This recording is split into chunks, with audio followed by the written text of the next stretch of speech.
Presented by AD Channel All-Rounder Expert Team.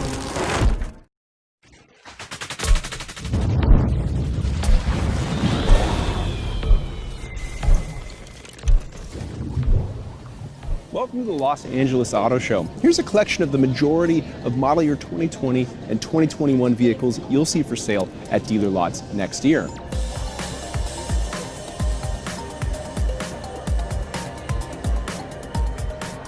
In this video, the Edmunds team is going to walk you through what you should know about these cars, trucks, and SUVs, at least the most important and most significant ones. As always, if there's a vehicle that you're interested in that isn't in this video, go to Edmunds.com for more information. There you'll find your perfect car and how much you should pay for it. Audi has been on a tear for the last couple years, redesigning everything in their portfolio. This year, they're going to be rolling out and filling out their lineup with higher performance S and RS variants. But they are bucking the SUV trend by reintroducing some wagons. In particular, the A6 Allroad is back. It offers the versatility of an SUV, but more driver engagement like a smaller car. The big news, though, is this mad dog, the RS6 Avant, with 600 horsepower and a matching six-figure price tag. It's an entirely different take on family hauling. Audi also brought a sportback version of the e-tron crossover. It brings with it all the goodness we like about the e-tron, but it takes a hit for practicality. This swooping rear roofline, it cuts into rear headroom by almost a full inch. There's also a pretty decent hit for cargo capacity too. But this shape is more aerodynamic and ends up gaining you about 10 miles of electric range. Also returning is my favorite Audi, the R8. For 2020, it gets a slight styling update, but it also gets a little bit of a horsepower bump for the base model. It is the best way to live out your Tony Stark fantasies.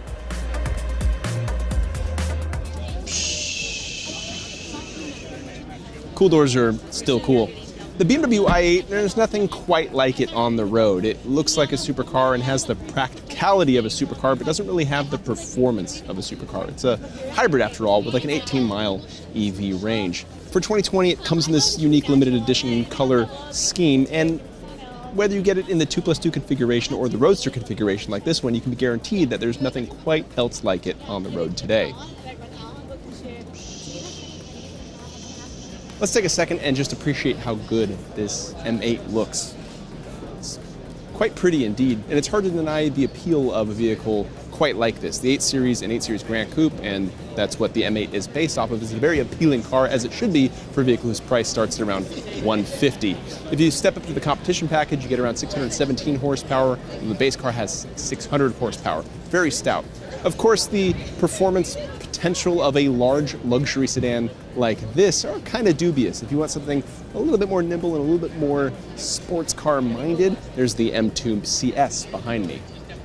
Weird name aside, the BMW 2 Series Grand Coupe has effectively become BMW's entry-level sedan, and it's a pretty attractive one too, even if you think all BMWs need to be rear-wheel drive. This one's available with all-wheel drive and power ranging from 228 to 301 horsepower if you get the M235i variant like this one here. It could give the Mercedes-Benz A-Class, this luxury sedan that we like a lot, a run for its money. It's a weird thing to say, but we live in a world where finding a 600 horsepower luxury SUV is actually pretty easy now, and it's going to be even easier come next year with the addition of the X5M and the X6M. Standard, guys, these things make 600 horsepower, but in their competition trim, they push that figure to 617 horsepower.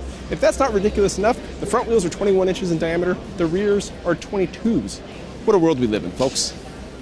This is the BMW X3 xDrive 30e, and that means it's the hybrid version of the X3. It goes on sale next year, and that's when we'll know more about its specs and figures for the United States.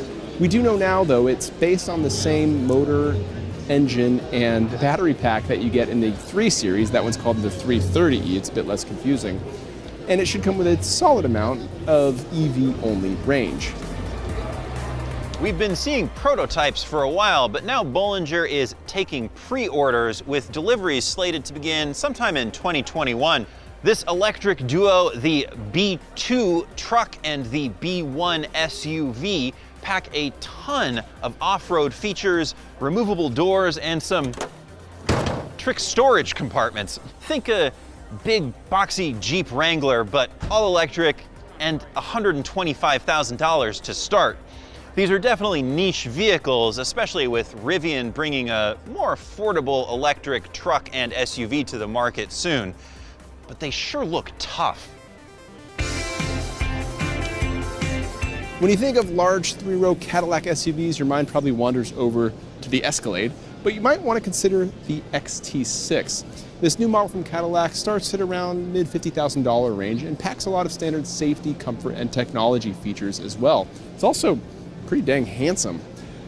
Pretty spacious inside, especially the third row, which can seat real full-size adults. Alas, the third row takes up a crucial bit of cargo space, so you got to decide whether you're going to haul family or cargo.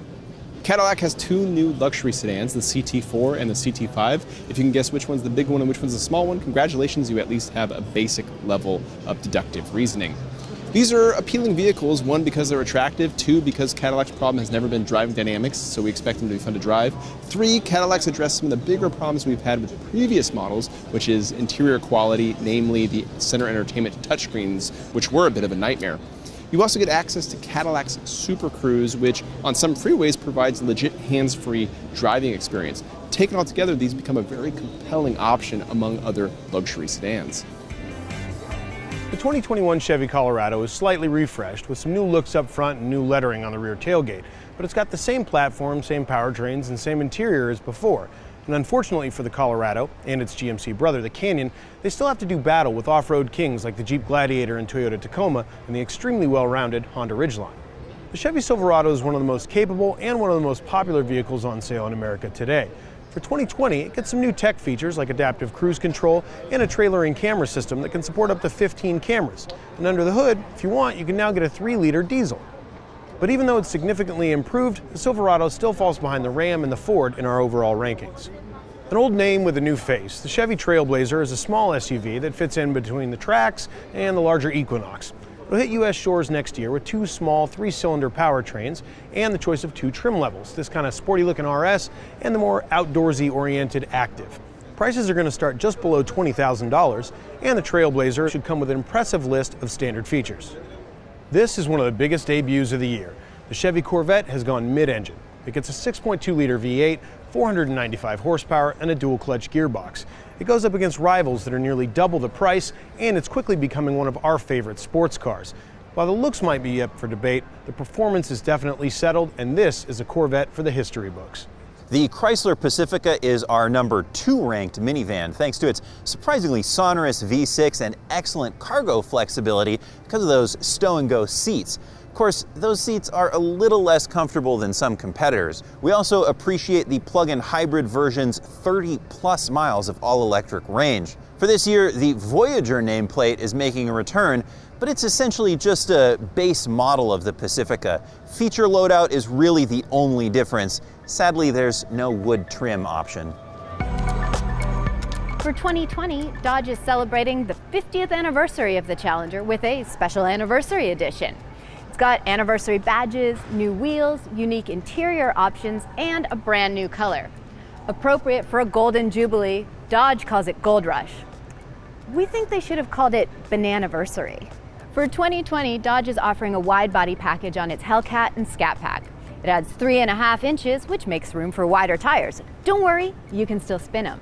If you want a slimmer, less aggro Charger, there are plenty of trim options with the 6-cylinder and 5.7 Hemi, so you can still enjoy the comfortable interior, the excellent styling, and the great infotainment system that keeps the Charger a top 5 in our rankings. By far, the biggest announcement from Ford is the all-new, all-electric Mustang Mach-E. This, however, is no muscle car. It's actually an SUV about the size of a Ford Escape. It'll offer the choice of rear or all-wheel drive and 2 battery sizes. It'll be available beginning the fall of 2020 with prices starting around $40,000. If you want to know more about this vehicle, you can check out Edmunds editor-in-chief Alistair Weaver's excellent video walkaround. It's been a big year for Mustang, from the new Mach-E to the new high-performance package for the 4-cylinder EcoBoost, which makes it incredibly dynamic. Oh, and this subtle 760 horsepower Shelby GT500, it's new too, joining the Shelby GT350 flat-plane crank V8. The Mustang is currently Edmunds' #1 ranked muscle car. Can't imagine why. The Escape has been overhauled for 2020, replete with sportier exterior styling, a roomier interior, and 4 new powertrains, 2 turbocharged engines, plus a hybrid and plug-in hybrid variant. The sportiest Escape, packing 250 horsepower, is estimated to return 26 miles per gallon combined, while the hybrid is rated at 41 miles per gallon with up to 30 miles of electric range if you opt for the plug-in version. There's a lot riding on this new Escape, since Ford will soon be getting out of the sedan-making business, which leaves just this and the extra small EcoSport in their entry-level vehicle portfolio. We were thrilled when we heard the all-new 2020 Explorer was returning to a rear-drive-based platform. For SUVs, that generally amounts to better towing and driving dynamics, which the new Explorer delivers in spades. What we weren't expecting was a comparatively high price. Prices range anywhere from the mid-30s to upper 50s, which is a bit hard to stomach when you see what the competition is offering for thousands less. The Expedition became our favorite non-luxury full-size SUV shortly after it was redesigned for 2018. It won us over with its exceptional passenger comfort, user-friendly tech, and its ability to tow over 9,000 pounds. For 2020, updates are rather light, with the biggest news being Ford's Copilot 360, which is a suite of advanced driver aids that's now standard across all Expedition trims. The Ranger was reintroduced to the US market last year to a mixed reception. For 2020, Ford is offering a new FX2 package on all rear-drive Rangers at any trim level. It includes an electronic locking diff, off-road tires, an off-road tuned suspension, an off-road screen within the gauge cluster, and body decals. Now for $595, that's a bargain. Sure, you don't get the advanced terrain management and trail control that you would in an FX4 package in an all-wheel drive Ranger like you see here, but you at least get the off-road looks and some of the capability for less than half the package cost. The 2020 Genesis G90 looks pretty different on the outside, but under the skin, a lot stays the same. That's not actually a bad thing. The Genesis G90 is a big, plush luxury sedan with available executive seating in the back and a really excellent stereo. The new exterior design is handsome, and I mean, just check out these excellent wheels. On the inside, you'll find upgraded trim like some nice open pore wood and an infotainment system that now supports Android Auto and Apple CarPlay, a welcome addition. And the Genesis G90 is significantly less costly than its top competitors. Redesigned just a year ago, the GMC Sierra 1500 gets some significant tech updates for 2020. It's got available adaptive cruise control now, as well as a trailering camera system that supports up to 15 cameras. Under the hood, you can also now get a 3-liter diesel powertrain. And to top it all off, it wins our tailgate wars with the 6-way power-folding multi-pro rear tailgate. The Sierra 2500 is completely redesigned for 2020, and it uses its little brother, the 1500, as a template. It also gets the multi-pro rear tailgate, along with updated technology, an updated interior, and improved towing and hauling capability. Unfortunately for the 2500, it has really strong rivals like the Ram and the Ford, so it's got an uphill battle. There are no significant changes for the Honda Accord in 2020, but that doesn't stop us from recommending this extremely well-executed sedan. It's stylish, fun to drive, and hits big with utility. A lot of its competitors have been updated or redesigned since this car came out, but the Accord still shines brightest in its class. The Honda Civic is Edmunds' top-ranked small sedan, and yes, we know this is a two-door SI. We'll talk about that in a second. The Civic lineup gets small additions throughout the model range. For example, the hatchback gets additional sound deadening, and the SI, like this one here, gets a shorter final drive, which makes acceleration feel a bit more lively. With prices ranging between $20,000 to $30,000, there's a Civic for most shoppers, and all of them are an easy recommendation. The big addition to the Honda CR-V this year, we should mention too, it's our top-ranked small SUV, is a hybrid model. Now, we don't know much about the technical details yet, other than it uses the drivetrain of the Honda Accord hybrid. It has 212 horsepower, though fuel economy numbers haven't been released yet, but if we had to guess, it'd be around 40 mpg. The rest of the CR-V lineup has some nice additions too. Specifically, the base engine is no longer available, so all you have is the 1.5-liter turbo 4-cylinder, and that's the one we'd recommend anyway. The Honda Passport came out last year and quickly garnered a lot of attention from us. In fact, it's our top-ranked two-row midsize SUV, and for good reason. Essentially, it's a Honda Pilot without the third row and with a bit shorter length, so you get all the utility of that vehicle without, of course, the seating in a very compelling package. There are no new changes for 2020, and that's okay because it's still a really good car. The Honda Ridgeline carries over into next year largely unchanged, and it's still our #1 ranked midsize pickup truck. Wait, come back, look, we get it. If you're really angry because it's not a real truck, just get a Gladiator or get a Tacoma and bring it in. It's gonna be okay, breathe. The 2020 Hyundai Kona is our top-rated extra small SUV for its peppy handling and acceleration, its comfortable interior and user-friendly technology. The addition of adaptive cruise control for this year only makes it better. The one drawback, if maximum cargo capacity is your top priority, it might be worth checking out a competitor. The Hyundai Palisade is an upscale midsize three-row SUV with plenty of room in all three rows and lots of comfort and technology features. It would have upset the segment and stolen the top spot in our rankings if not for its corporate twin, the Kia Telluride. That's not a knock against the excellent Palisade. Which you prefer between the two really comes down to what kind of personality you want from your vehicle, with the Palisade offering more of the on-road luxury vibe between the pair.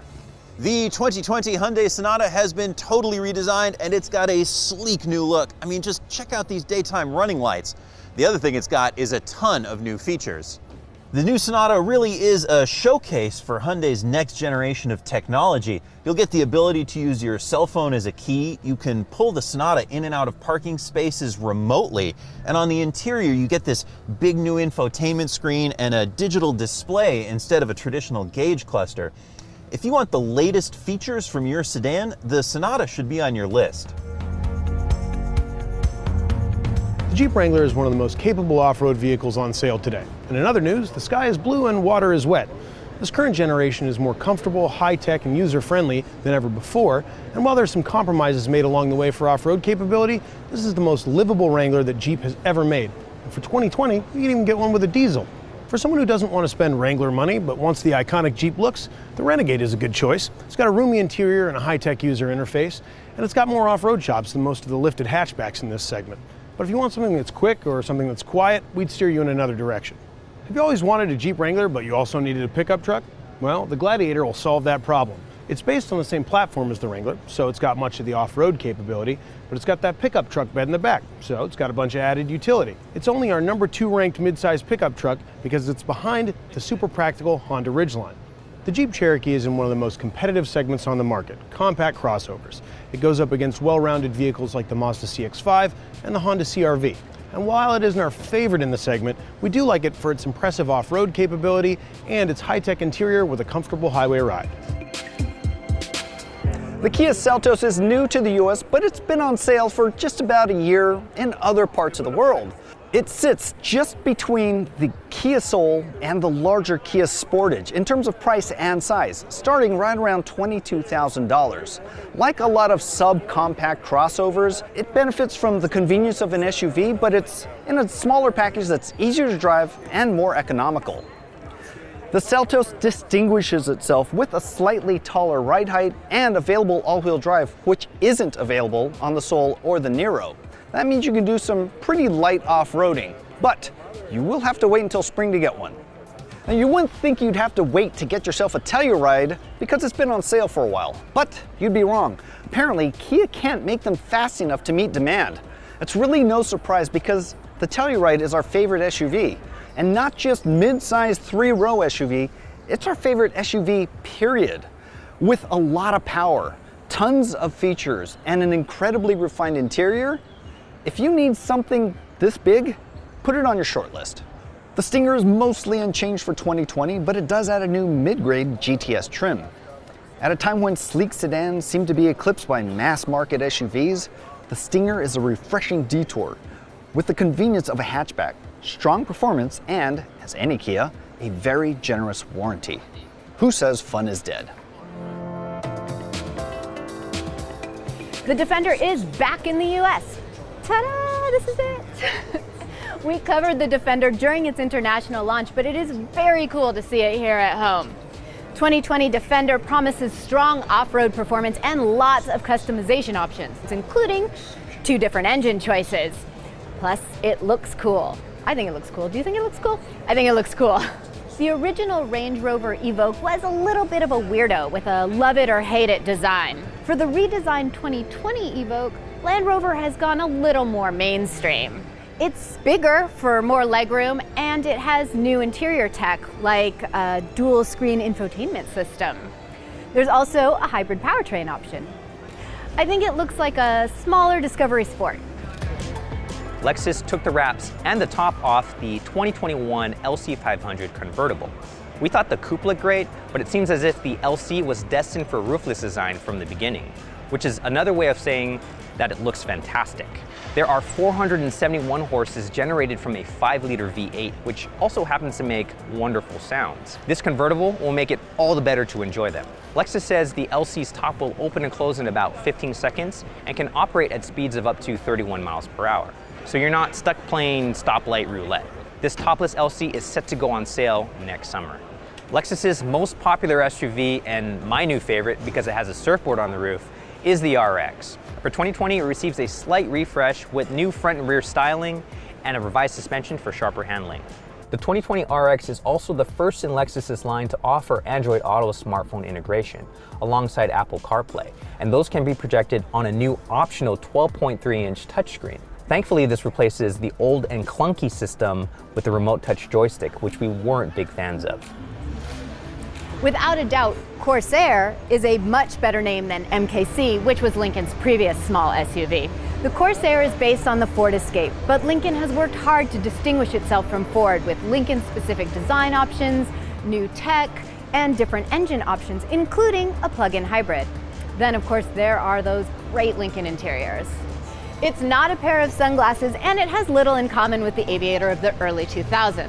The 2020 Lincoln Aviator is based on a Ford Explorer, but with its own exterior and interior. If you've seen Lincoln's interiors recently, you know that's a good thing. Its quiet cabin and turbocharged V6 make it a powerful family cruiser. And there's a plug-in hybrid option for even more power and better fuel economy. What a world we live in. If you've got the garage space and you want to fill it with yacht-like luxury, the Lincoln Navigator is our pick for top boat. Our pick for most highly rated large luxury SUV. Ever since its introduction, the Lincoln Navigator has consistently topped our ratings because of its gorgeous interior and impressive performance. For 2020, safety features become standard, but what hasn't changed is the Navigator's impressive tow rating. 8,600-pound capacity. You can tow a boat with this boat. If it seems like there are a lot of weird half sizes between conventionally sized SUVs, you're not imagining things. This is the latest from Mazda, the CX30. It sits between the slightly smaller CX3 and slightly larger CX5, with a starting price right around 23 grand. It also pushes Mazda's styling evolution just a little bit further. While other companies are going with sharp, deep creases, Mazda's going with these graceful, smoothed out arches that set it apart from anything else on the road. As a Mazda, we also expect the CX30 to drive better than its rivals from Honda and Toyota. Mini is jumping in the EV game with the hardtop two-door Cooper SE.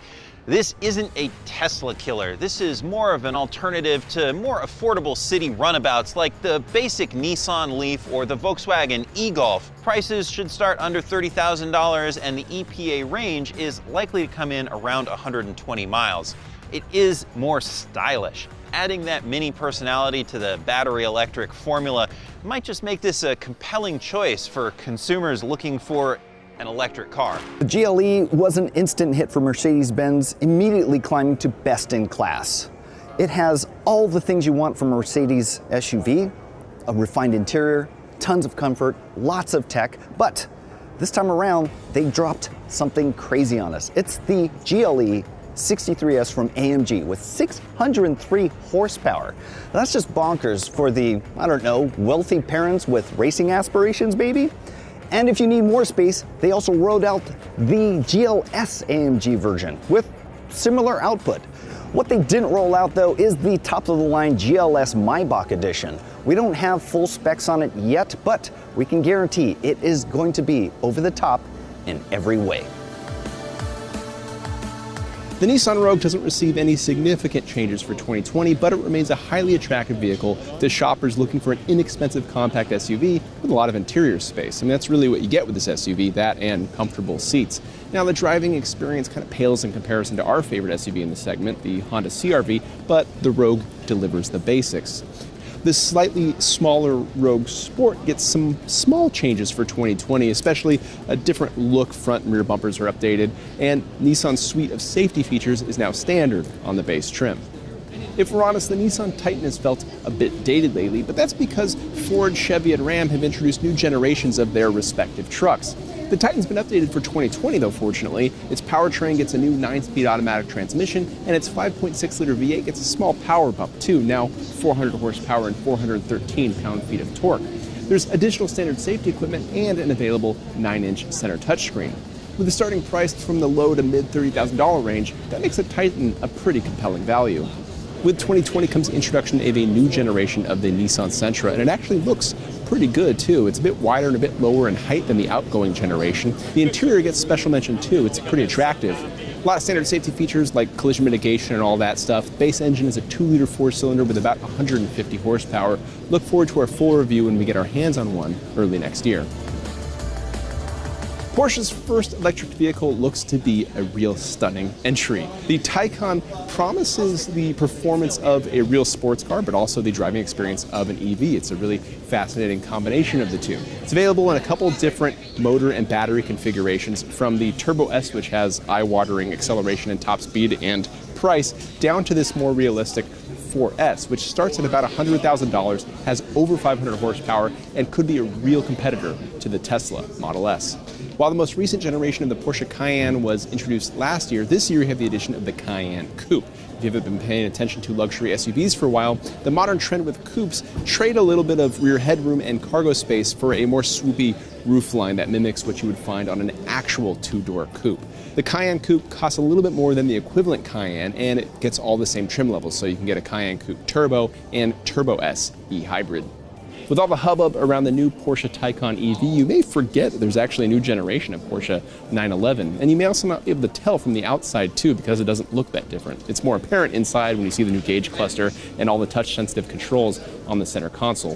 When I drove this car earlier this year, I really enjoyed it because, duh, it's a 911. Starting at around $100,000, this car gives you really more than you could ever need from a sports car. The Ram 1500 is our #1 ranked full-size pickup truck. It's got a really comfortable interior, a high-tech user interface, and for 2020, it gets a new diesel powertrain added to the lineup that can tow over 12,000 pounds. And it enters the tailgate wars with a new 60/40 split-open rear tailgate thing. The Ascent is the largest vehicle that Subaru makes, offering 3 rows of seating and space for 7 to 8 passengers. While it isn't at the top of our list for mid-size 3-row SUVs, we do like it for its standard all-wheel drive, its powerful turbocharged engine, and its crisp and responsive touchscreen infotainment system. For 2020, the Ascent adds a standard rear seat reminder alert and power folding side view mirrors. The Subaru Forester was redesigned just last year and offers a great blend of many things, from a comfortable cabin and ride to strong safety and tech features. There's even a new lane centering function which gets added to its standard list of driving aids. All it really needs is just a little more power, and we'd be big fans. The word legacy has different meanings, but Subaru's looking to leave a positive impression with their new midsize sedan. For 2020, the Legacy has been redesigned and is still the only one in the class to offer standard all-wheel drive. An optional 260 horsepower 2.4-liter engine should help draw some fans, as well as Subaru's comprehensive suite of advanced driver aids, which come standard. The Outback is Subaru's midsize SUV and one of our perennial favorites, which some might mistake for a tall wagon. But don't let appearances deceive you. This wagon could likely outperform many so-called SUVs off-road due to its standard all-wheel drive and surprisingly generous ground clearance. For 2020, the Outback has been fully redesigned and is offered with 2 engines, one of which is a 260 horsepower turbocharged 4-cylinder. There's also a new 11.6-inch tablet-style interface for the infotainment system, which just looks awesome. While Tesla wasn't at the show floor, company CEO Elon Musk unveiled the bizarre-looking Cybertruck. Lofty targets include a max tow rating of over 14,000 pounds, payload of over 3,500 pounds, and 0 to 60 mile an hour acceleration in less than 2.9 seconds in the most powerful version. While Tesla has announced pricing and is taking pre-orders, this thing is still 2 years away from delivery, at a minimum. The Cybertruck can make you forget all about the Model Y, but it should be available sometime during 2020. It's an SUV-ish version of the Model 3, promising similar range, performance, a little more cargo space and usability, and a slightly higher price tag. We have one on order. We've owned a Model 3 for a few years now, yet answering the question of what's new for this year is difficult because Tesla doesn't do updates like any other automaker. It's more like your phone, where you wake up one morning and it has new features. This experience is unlike any other car out there, and combined with the Model 3's many strengths, it makes easily for one of the most compelling EV sedans you can buy. What's left to say about the Model S and Model X? Well, we really like the S. At the time of this recording, it has a simple ordering process, great range, and ridiculous, or rather ludicrous, acceleration. And the Model X? Well, the doors look neat, but severely limit the utility part of SUV. But hey, at least it's fast. Hey guys, guess what? There's a new Toyota Mirai and it's not ugly, right? This sleek sedan is going to hit our markets at the end of 2020, and it's a welcome departure from, let's say, the awkward styling of its predecessor. It's also going to be rear-wheel drive, and Toyota claims it'll have 30% more range. That means you can go up to 400 miles on a single tank. I'm not fully sold on the future of hydrogen, especially when you consider that electrification is far more accessible. For example, Toyota's best-selling vehicle gets a new hybrid model in this, the RAV4 Prime.